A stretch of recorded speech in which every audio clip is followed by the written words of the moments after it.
احترام دوستو،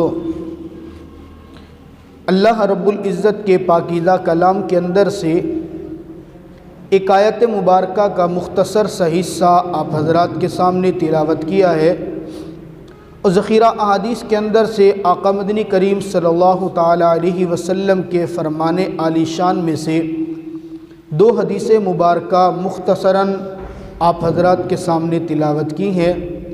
دعا ہے رب ذوالجلال سے کہ میرا اللہ ان آیات مبارکہ کو، احادیث مبارکہ کی تشریح کو آپ حضرات کے سامنے صحیح بیان کرنے کی توفیق عطا فرمائے، اور اس کے بعد میرا اللہ مجھے بھی، آپ کو بھی، اور جہاں تک یہ ہماری آواز پہنچ پا رہی ہے ان سب کو اس پر عمل کرنے کی توفیق عطا فرمائے۔ حضرات محترم، زندگی کے اندر ہر انسان کامیابی چاہتا ہے، ہر شخص چاہتا ہے کہ میری زندگی کے اندر کامیابی آئے، پریشانیاں ختم ہو، خوشیاں آئیں، ناکامیاں ختم ہو، کامیابیاں آئیں، میری زندگی کامیابی کی طرف رواں دواں رہے۔ کامیابی کیسے حاصل کی جائے گی؟ خوشیاں کیسے آئیں گی؟ غمیاں کیسے ختم ہوں گی؟ پریشانیاں کیسے دور ہوں گی؟ میرے اللہ نے اس کے لیے ایک بہترین ضابطہ اپنے پاکیزہ کلام کے اندر بیان فرمایا۔ توجہ کیجئے گا، اللہ رب العزت فرماتے ہیں من عمل صالحا، میری مخلوق کے اندر سے جو کوئی بھی عمل صالحا نیک اعمال کرے گا، من ذکر او انثی، خواہ وہ مذکر ہو یا مؤنث ہو، مرد ہو یا عورت ہو، جوان ہو یا بوڑھا ہو، بچہ ہو یا بچی ہو، من عمل صالحا من ذکر او انثی، جو بھی نیک اعمال کرے گا فلنحیینہ حیاتا طیبہ، میں بدلے کے اندر اس کو پاکیزہ زندگی عطا کروں گا۔ آپ یقین کیجئے، جو انسان اپنی زندگی میں اعمال صالحہ کو اپنانا شروع کر دے، میرا اللہ اس کی زندگی میں پاکیزگی اتارنا شروع کر دے، پھر ایسا آدمی کامیابیوں کی طرف بڑھتا چلا جاتا ہے، ناکامیاں اس سے دور ہوتی چلی جاتی ہیں، پریشانیاں اس سے دور بھاگتی ہیں، اور میرا اللہ اس کو سرفرازیاں اور کامیابیاں عطا کر دیتا ہے۔ یہ ایک الگ بات ہے کہ میرا اللہ جو بھی کام کرتا ہے، میرے اللہ کا قانون ہے ہر چیز ترتیب سے ہوا کرتی ہے، بے ترتیب، بغیر نظم کے، بغیر نظم و ضبط کے میرا اللہ کچھ بھی نہیں کرتا۔ اب مثال سے سمجھیے، آپ نے کوئی پھل کھانا ہے، پھل کے لیے آپ کو سب سے پہلے مارکیٹ سے بیج خریدنا پڑے گا۔ آپ بیج لے کر اس کو زمین کے اندر دفنائیں گے، اس کو بوئیں گے، زمین کے اندر کاشت کریں گے، ایک وقت لگے گا، اس وقت کے بعد وہ بیج اللہ کے قانون کے مطابق ایک پودا بن کے نکلے گا، پودے کے بعد وہ درخت بنے گا، اس کے اوپر شاخیں آئیں گی، پھر پتے آئیں گے، اور پھر اس کے اوپر پھل آئیں گے، ایک وقت کے بعد وہی پھل، وہی پھول، پہلے اس کے اوپر پھول آئے گا، اور پھول آنے کے بعد پھر وہ پھول پھلوں کی شکل اختیار کر لے گا۔ ایسا کبھی نہیں ہوتا کہ آپ کا موڈ ہو آم کھانے کا، آپ آم کی گٹھلی زمین کے اندر دفنا کے انتظار کریں ابھی بس آم نکلنے والا ہے۔ کبھی ایسا ہوتا ہے جی؟ ایسا تو نہیں ہوتا نا کہ ہم گٹھلی زمین کے اندر دفن کریں اور انتظار کریں بس پودا نہ نکلے، آم کا درخت نہ لگے، بس میں اس کو پانی لگا لیتا ہوں اور آم تازہ کے تازہ اندر سے نکلے اور میں اٹھا کے آم کھانا شروع کر دوں۔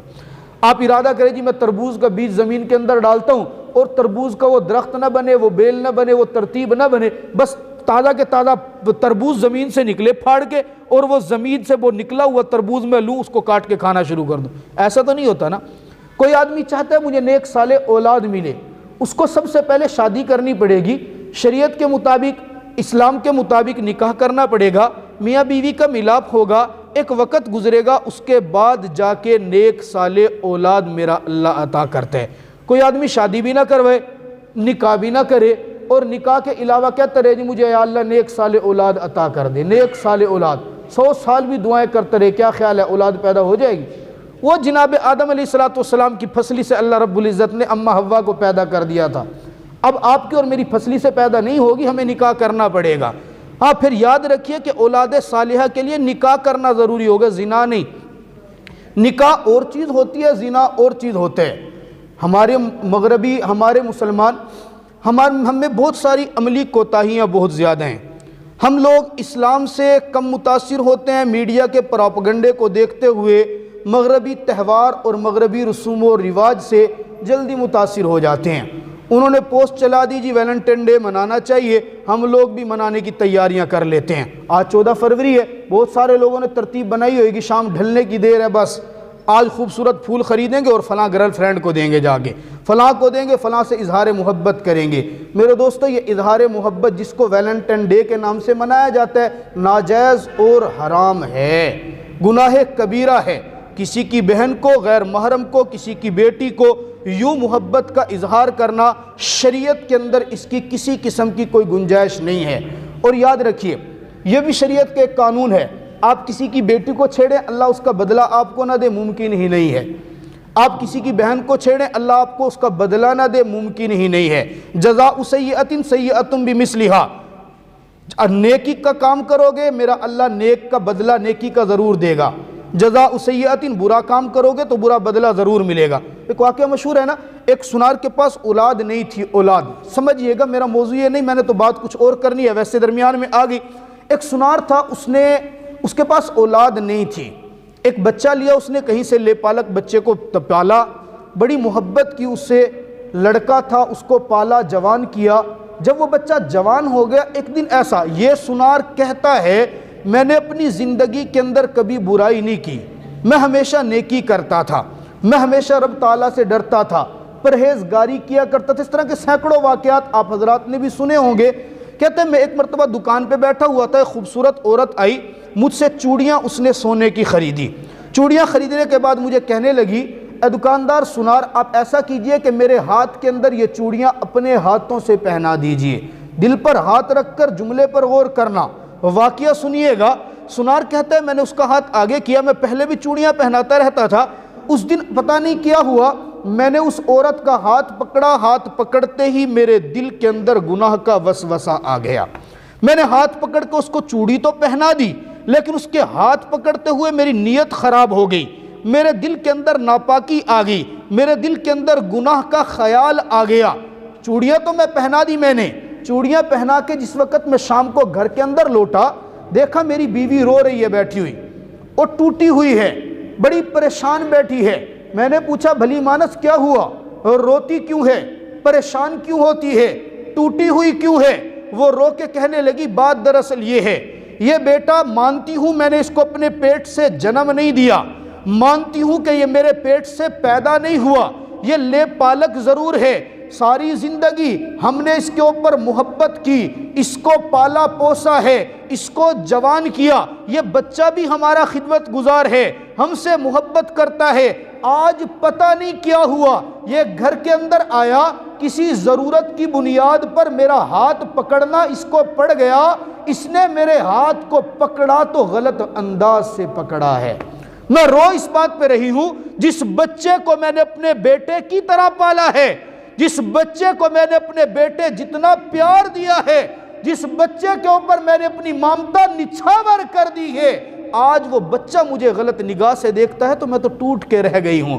میرے دوستو، سنار بیوی سے یہ بات سنتا ہے اور بیوی سے بات سن کے سر پکڑ کے بیٹھ گیا، کہنے لگا اے میری بیوی، قصور بچے کا نہیں ہے، قصور در حقیقت میرا ہے، آج میں دکان کے اوپر ایک غیر محرم کے ہاتھ کو پکڑ کے اپنے دل میں غلط ارادہ کر چکا تھا، میرے اللہ نے اس کا مجھے بدلہ دیا۔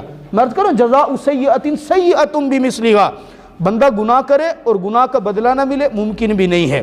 آج ہم کسی کی بیٹی کو پھول بھیجیں گے، محبت کا اظہار کریں گے، ویلنٹائن ڈے منائیں گے، بے لذت گناہ، مقصد بس اس کو پھول بھیج دیا۔ اور آج کل تو جدید دور ہے، وہ پھول کے لیے کارڈ بھی خریدنا ضروری نہیں ہے، واٹس ایپ کے اوپر وہ خاص قسم کے ایک کارٹون سے بنے ہوئے ہوتے ہیں، بس وہ کیا کسی کے نمبر کے اوپر اٹھا کے ویلنٹائن ڈے کا بھیج دیا، چلو جی، نہ اس کی ماں کو پتہ، نہ اس کی ماں کو پتہ، نہ اس کے بھائی کو پتہ، نہ اس کے بھائی کو، وہ بھی مسکرا رہی ہے، یہ بھی مسکرا رہا ہے، ویلنٹائن ڈے ہو گیا۔ اس کا بھی گناہ بالکل اتنا ہی ہے جتنا کہ آپ پھول لے کے جائیں، اس کا بھی گناہ بالکل اتنا ہی ہے جتنا کہ آپ کارڈ لے کے جائیں۔ جدید دور کے مطابق جس طرح آپ سہولت استعمال کر رہے ہیں، گناہ کا اثر بھی اسی طرح بڑھتا چلا جائے گا۔ بہرحال میں عرض کر رہا تھا کہ کوئی بھی شے ہے ترتیب کے مطابق اگر کی جائے تو اس کا اثر ہوا کرتا ہے۔ من عمل صالحا من ذکر او انثی، جو آدمی نیک عمل کرے گا میرا اللہ اس کو پاکیزہ زندگی عطا کیا کرتا ہے۔ پاکیزہ زندگی کے حصول کے لیے ترتیب کیا ہے؟ علماء نے، بزرگان دین نے اپنی کتابوں کے اندر ترتیب لکھی ہے۔ انسان اپنی زندگی کی ترتیب بنائے تو میرا اللہ اس کی ترتیب کے مطابق اس کے نیک اعمال کا بدلہ اس کو دنیا میں عطا کیا کرتا ہے۔ سب سے پہلے فرمایا کہ انسان اپنے اعمال درست کر لے۔ اعمال درست کرے گا میرا اللہ احوال درست کر دے گا۔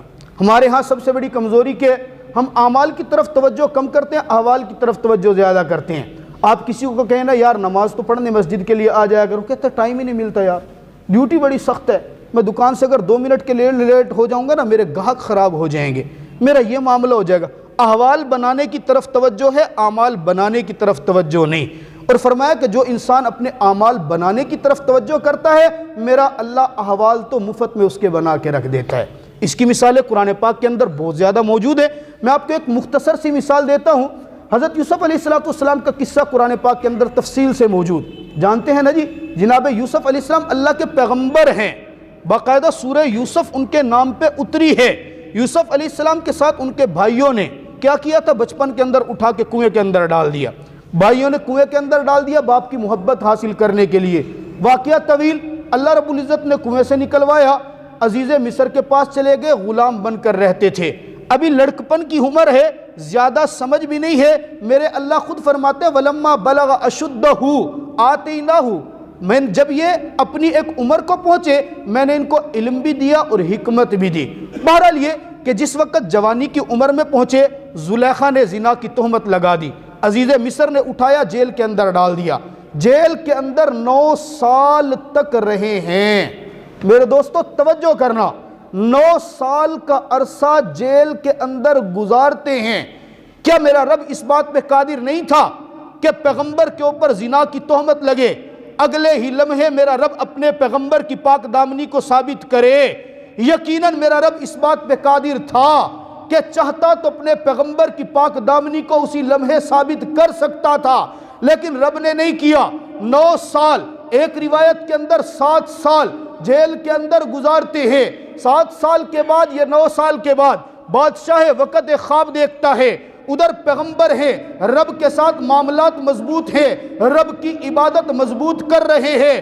ایک عرصے کے بعد جب بادشاہ کو خواب آتا ہے، خواب بڑا عجیب دیکھا، تعبیر بتانے والا کوئی نہیں، بات چلتے چلتے پہنچی کہ جیل کے اندر ایک برگزیدہ بندہ ہے جس کا نام یوسف علیہ السلام ہے، اس سے جا کر تعبیر پوچھی جائے۔ جناب یوسف علیہ السلام سے تعبیر پوچھی۔ میرے دوستو حضرت یوسف تعبیر دیتے ہیں، اے بادشاہ وقت تیرے خواب کی تعبیر یہ ہے کہ 7 سال تک میرا رب تمہیں پیداوار زیادہ دے گا، گندم زیادہ دے گا، تم اس کو ذخیرہ اندوزی کر لینا، اس کو محفوظ کر لینا، پھر 7 سال تمہارے اوپر قحط سالی آئے گی، اس قحط سالی کے اندر پہلے 7 والا ذخیرہ جو ہوگا وہ تمہارے کام آئے گا۔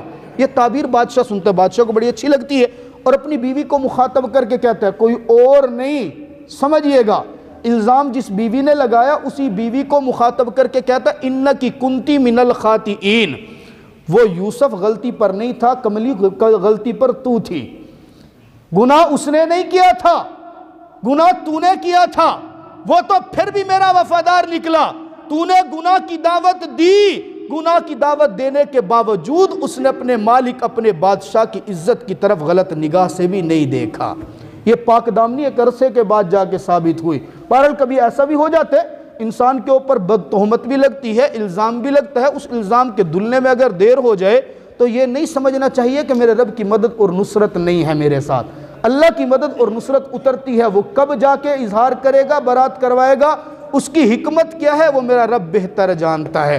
بہرحال میں عرض کر رہا ہوں معاملات مضبوط تھے، پھر ایک وقت آیا اسی جیل کے اندر بھیجنے والا بادشاہ جناب یوسف علیہ السلام کو نکالتا ہے، جیل سے نکال کے آزادی کا پروانہ دے کے سابقہ گناہ کی معافی لکھنے کے بعد برات کا اظہار کرنے کے بعد کہتا ہے میں تجھے اب اپنا وزیر خزانہ بنا لوں گا۔ بادشاہت ملی یا نہیں ملی؟ انہی کو بادشاہت ملی جن کے اعمال مضبوط تھے۔ دوسری بات، انسان اگر اپنے اعمال مضبوط کرنے کے ساتھ ساتھ اپنے رب کے ساتھ اپنی آخرت بنانے کی طرف فکر کرے۔ آج ہمارا حال یہ ہم دنیا کے پیچھے بھاگ رہے ہیں، آخرت کی طرف کم توجہ کرتے ہیں۔ یقین جانیے کہ جو انسان اپنی آخرت بنانے کے اندر لگ جاتا ہے نا، دنیا میرا اللہ مفت میں اس کی جھولی کے اندر ڈال دیتا ہے۔ اور جو انسان اپنی دنیا کے پیچھے بھاگا ہوا ہے، وہ اس کی دنیا بھی نہیں بنتی، وہ یہاں پر بھی پریشان ہے، اخراجات پورے نہیں ہوتے۔ ایک بندے سے ملا، تنخواہ پوچھی کتنی ہے، کہتا 1.5 لاکھ۔ میں نے کہا گزارا کیسا چل رہا ہے؟ نہیں چلتا جی، مہینہ پورا نہیں ہوتا۔ وہ پچھلے دنوں ایک اخبار کے اندر واقعہ آیا ہوا تھا، اخبار کے اندر کسی مولوی صاحب کے اوپر پرچہ ہو گیا، پرچہ ہونے کے بعد وہ عدالت کے اندر گئے، کسی بھی سننا لطیفہ ہے، بالکل لطیفہ، مولوی صاحب کے اوپر پرچہ ہوا، پرچہ ہونے کے بعد وہ عدالت کے اندر پہنچ گئے، اب کیس چل رہا ہے، جج صاحب سامنے بیٹھے ہیں، مولوی صاحب کے ساتھ جو بھی معاملہ تھا، میرے خیال شاید سپیکر ایکٹ کے تحت اس کے اوپر پرچہ ہوا تھا، مولوی صاحب سے پوچھا جی آپ کے بچے کتنے ہیں؟ کہا جی 4 بچے ہیں۔ کہا جی کتنے بڑے ہیں؟ کہا جی اسکول جاتے ہیں۔ پوچھا تنخواہ کتنی ہے؟ کہا جی 7,000 روپے۔ اب جج نے کہا 7,000 میں تو گھر بھی چلا رہا ہے، بچے بھی پڑھا رہا ہے۔ جج کھڑا ہو گیا، کھڑا ہو کے کہتا باقی باتیں بعد میں کریں گے، یہ بتا تیرا ماہانہ بجٹ کیسے بنتا ہے؟ تو اپنے بچوں کو پالتا کیسے؟ میری تو 1.5 لاکھ روپے تنخواہ ہے، 2 بچے ہیں، میں ان کو پال نہیں سکتا، تو 4 بچوں کو کیسے پال رہا ہے؟ مرد کر رہا ہوں، جو بندہ رب کے لیے ہو جاتا ہے نا اپنی آخرت۔ ایک بزرگ گزرے جن کا نام سفیان ثوری رحمۃ اللہ علیہ، بہت بڑے اللہ والے گزرے، ایسے اللہ والے، اور شان ان کی دیکھیے، ان کی شان لکھنے والوں نے بتایا کہ وہ سال کے اندر 365 جوڑے تبدیل کیا کرتے تھے۔ ہے آج کا ہماری مسجد میں کوئی ایسا رئیس ہے؟ 365 جوڑے، صبح اٹھتے نیا جوڑا تبدیل کرتے، شام تک اس جوڑے کو استعمال کرتے، اگلی صبح نیا جوڑا ایسا جس کو پہلے کبھی نہیں پہنا، وہ جوڑا زیب تنکیہ کرتے، اور جو جوڑا اتارا اس کو اللہ کے راہ میں صدقہ کر دیا کرتے تھے۔ 365 جوڑے، ایسی خوشبو استعمال کرتے تھے جو بادشاہ وقت بھی استعمال نہیں کرتا۔ کسی نے پوچھا آپ کہاں سے استعمال کرتے ہیں؟ کہا کہ وہ بندہ سامنے بیٹھا ہے، وہ منت کرتا ہے سال کے 365 جوڑے مولانا صاحب میرے پیسوں سے قبول کر لیا کریں۔ جوڑے بھی وہ سلواتا ہے، رب نے اس کی ڈیوٹی لگائی ہے، پہنچاتا بھی وہی ہے۔ وہ اگر میں اس سے نہ بھی لوں نا تو 3 اور بھی موجود ہیں جو کہتے ہیں روزانہ کا جوڑا ہم بھیجیں گے۔ من کان للہ کان اللہ لہ، وہ اللہ کے لیے ہو گئے، رب نے ان کی تمام کے تمام ضروریات۔ خلیفہ ہارون رشید بادشاہ ہے، بادشاہ وقت ہے، مسجد کے اندر بیٹھے ہوئے ہیں۔ پہلے بادشاہ مسجد میں آ جایا کرتے تھے، آج کل کے تو بادشاہ مولوی اور مسجد سے بہت دور رہتے ہیں۔ بہرحال بادشاہ تھے، بادشاہ وقت بیٹھے ہیں۔ 2 واقعے خلیفہ ہارون رشید کے، توجہ کرنا، وقت نہیں ہے، میرا موضوع تو ابھی شروع ہی نہیں۔ کہتے ہیں کہ جی بیٹھے ہیں، دیکھا امام ابو یوسف رحمۃ اللہ علیہ مسجد کے اندر آ رہے ہیں۔ اب یہ مسجد کے اندر سے ان کا کوئی حجرہ، ان کا کوئی محل ایسا تھا کہ اس کی چھت کے اوپر سے بھی اگر یہ مسجد کو دیکھنا چاہیں تو آرام سے دیکھ سکتے تھے۔ اب انہوں نے مسجد کے اندر دیکھا، بڑا عجیب ماجرا ہے۔ امام ابو یوسف مسجد کے اندر داخل ہو رہے ہیں، 2 شاگرد ان کے پیچھے بھاگتے ہوئے آ رہے ہیں۔ اب وہ مسجد کے اندر داخل ہوئے، اپنا پاؤں جوتے سے نکالا، ابھی مسجد کے اندر رکھا، دوسرا پاؤں جوتے میں ہے۔ اب یہ پاؤں مسجد کے اندر رکھتے ہیں تو ان کے جوتے کو اٹھانے کے لیے دونوں شاگرد جھپٹا مارتے ہیں۔ ایک کہتا ہے جوتا میں اٹھاؤں گا، دوسرا کہتا ہے میں اٹھاؤں گا۔ امام ابو یوسف دوسرا پاؤں جوتے سے باہر نکالتے ہیں، مسجد کے اندر رکھتے ہیں تو دونوں شاگردوں نے، ایک نے جوتا ایک نے اٹھا لیا، دوسرا جوتا دوسرے نے اٹھا لیا۔ اب دونوں جھگڑ رہے ہیں، جوتے کی حفاظت میں کروں گا جب تک استاد مسجد کے اندر رہیں گے، دوسرا کہتا ہے جوتے کی حفاظت میں کروں گا۔ بادشاہ وقت غور سے دیکھ رہے سارا نظارہ، دیکھتے دیکھتے دیکھا کہ ان دونوں شاگردوں نے آپس میں اتحاد کیا۔ ایسا کرتے ہیں، رومال اتارتے ہیں، رومال کو زمین کے اوپر بچھاتے ہیں، جو جوتا تو نے اٹھایا وہ بھی اس کے اندر رکھ لے، جو چپل میں نے اٹھایا وہ بھی اس کے اندر رکھ، رومال کا ایک کنارہ تو پکڑ لے، ایک کنارہ میں پکڑ لیتا ہوں۔ اب دونوں استاد جی کے جوتے اٹھائیں گے اور جوتے اٹھا کے اندر لے جائیں گے اور اندر لے جا کے رکھیں گے۔ جب استاد جی فارغ ہوں گے تو اسی طرح رومال کو پکڑ کے دونوں واپس لے کے آئیں گے اور یہاں استاد کے لیے، استاد کے ادب کے لیے جوتوں کو سامنے رکھیں گے، استاد جوتے پہن کر چلے جائیں گے۔ بادشاہ نے سارا معاملہ دیکھا اور سارا معاملہ دیکھے اپنی بیوی کے سامنے گیا، ملکہ زبیدہ کو جا کے بتاتا ہے اور ٹھنڈی لیتا ہے، ٹھنڈا سانس لیتا ہے۔ بیوی نے پوچھا کیا ہوا، آپ ٹھنڈا سانس کیوں لے رہے ہیں؟ کہنے لگا در حقیقت خدا کی قسم بادشاہ ہم نہیں، بادشاہت تو ان لوگوں کے پاس ہے۔ ہم بادشاہ کیسے؟ ہم نے کہیں پہ جانا ہو تو 1 مہینہ پہلے صفائی ہمارے لیے کرانے والے ہمارے کارندے ہوتے ہیں، راستہ صاف ہمارے کارندے کراتے ہیں۔ بادشاہت تو ان لوگوں کی ہے، یہ اپنے شاگردوں کو مجبور بھی نہیں کرتے، یہ لوگوں کو پابند بھی نہیں کرتے، لیکن ان کے دلوں کے اندر میرے اللہ نے محبت اتنی رکھ دی جتنی کسی اور کی محبت نہیں ہے۔ یہی آتے خلیفہ ہارون رشید بیٹھے ہیں، اپنے محل کے اندر بیٹھے ہیں، اوپر بیٹھے ہیں، دیکھا باہر مجمع کے اندر ایک اونچی آواز آتی ہے، توجہ کرنا، الحمدللہ یرحمک اللہ کی آواز آتی ہے. اب اتنا زور, اب کسی جگہ پہ اگر کوئی 500 آدمی جمع ہو اور وہ 500 آدمی آہستہ آہستہ آواز میں بھی کوئی جملہ بولے نا سبحان اللہ, کتنی زیادہ آواز ہو جائے گی. توجہ میری طرف رکھے, وہ ان کے لیے کرسی رکھ رہے ہیں, آپ توجہ میری طرف رکھیں. بات یہ کرتے ہیں جناب والا, اب اوپر محل کے اندر سے ایسے دیوار سے اونچا ہو کر دیکھا خلیفہ ہارون رشید نے, دیکھا نیچے ایک محدث بیٹھے ہیں, محدث حدیث پڑھا رہے ہیں, عبداللہ ابن مبارک. یہ ایسے محدث سے ان کے ایک درس کے اندر 70,000 شاگرد ایک وقت میں پڑھا کرتے تھے. 70,000 شاگرد سبق پڑھاتے ہوئے, حدیث پڑھاتے ہوئے ان کو چھینک آ گئی. اب چھینک آئی تو محدث نے, جب چھینک آتی ہے تو کیا پڑھتے ہیں جی, بولیں جی, محدث نے تو بولا الحمدللہ, سامنے والے نے کیا بولنا تھا, یرحمک اللہ. محدث کو چھینک آئی, محدث نے بولا الحمدللہ. 70,000 شاگرد بیٹھے ہوئے تھے, جن تک آواز پہنچی بیک زبان ہو کر کہنے لگے یرحمک اللہ. وہ آواز اتنی بلند ہوئی, بادشاہ وقت کے محل کے اندر پہنچی. بادشاہ نے مجمع کے بیک زبان ہو کر یرحمک اللہ کہنے کو دیکھا, پھر ایک مرتبہ ٹھنڈی سانس لی اور ٹھنڈی سانس لے کر کہنے لگا اپنی بیوی کو, رب کعبہ کی قسم, بادشاہت ہماری نہیں, بادشاہت تو ان اللہ والوں کی ہے, اس لیے کہ ہم حکومت لوگوں کے جسموں پر کرتے ہیں اور یہ حکومت لوگوں کے دلوں کے اوپر کیا کرتے ہیں. میں عرض کر رہا ہوں, جب بندہ رب کے لیے ہو جاتا ہے, آج ہر بندہ پریشان ہے مخلوق کو راضی کرنے کے چکر میں, فلاں مجھ سے راضی ہو جائے, فلاں راضی ہو جائے. اگر کوئی بندہ رب کو راضی کرنے کے لیے اپنا سر جھکا دے, اللہ فرماتا ہے جو میری ذات کے لیے مخلص ہو کر مجھے راضی کرے, میں اس کی محبت لوگوں کے دلوں میں ویسے ہی ڈال دیا کرتا ہوں. آپ نے دیکھا ہوگا کبھی کوئی اللہ والا تو نہیں آگے کہتا نا آؤ یار مجھ سے بات کرو, ابھی یہاں پہ اعلان لگوا دیں خواجہ خلیل احمد صاحب ہماری مسجد کے اندر تشریف لانے لگ رہے ہیں, آپ یقین کریں کوئی نہیں سوچے گا کہ یہ کون ہے کون نہیں, ہر بندہ ان سے مصافحہ کرنا اپنی سعادت سمجھتا ہے. ابھی ہم کسی اللہ والے بزرگ کو بلائیں تو بزرگ کو شرط یہ ہے اللہ والا ہو, اللہ سے تعلق مضبوط ہو. میرے دوستو, یہ تعلق کوئی بزرگوں کے ساتھ خاص نہیں ہے, یہ بات کسی قوم کے ساتھ خاص نہیں ہے, یہ کسی لیڈر کے ساتھ خاص نہیں کہ اس کی بارگاہ میں وہ جھکے گا تو اس کو عزت ملے گی, آپ یہ میں جھکیں گے تو عزت نہیں ملے گی. خدا کی قسم ایسا نہیں ہے. میرے رب کا دربار سب کے لیے کھلا ہوا ہے. میرا رب کہتا ہے تمہارے آنے میں دیر ہو سکتی ہے, میرے قریب کرنے میں دیر نہیں ہو سکتی. تمہارے جھکنے میں دیر ہو سکتی ہے, مجھ رب کے معاف کرنے میں دیر نہیں. تم میری طرف صرف چل کر آؤ, میں رب دوڑ کر تمہیں اپنے سینے سے لگا کے اپنا قریبی بنا لوں گا. اللہ رب العزت ہم سب کو عمل کرنے کی توفیق عطا فرمائے, اللہ رب العزت سے تعلق بنانے کی توفیق عطا فرمائے.